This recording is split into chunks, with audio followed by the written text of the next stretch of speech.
Hello বন্ধুরা, সবাইকে Sumi's comfort কিচেনে স্বাগত। তোমরা সবাই কেমন আছো? আজকে তোমাদের জন্য আমি নিয়ে এসেছি মিক্সড ভেজ রেসিপি। দেখো, প্রথমে কড়াইয়ে সরষের তেল গরম করে কালো জিরা আর শুকনো লঙ্কা ফোড়ন দিয়ে কুচো পেঁয়াজগুলো আমি হালকা করে ভেজে নিলাম।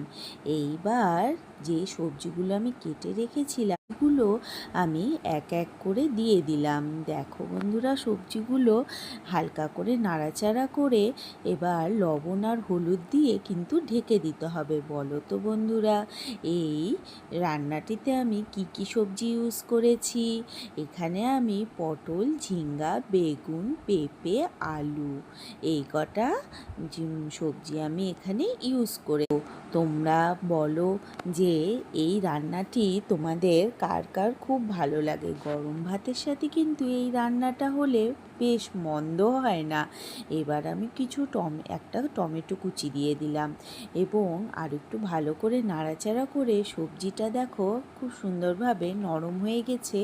এবার আমি এখানে কিন্তু আমি জিরা আর আদা বাটা অবশ্যই, এবং দেখো আমার রান্না মিক্সড ভেজ রেসিপি রেডি। গরম গরম ভাতের সাথে তোমরা সার্ভ করো।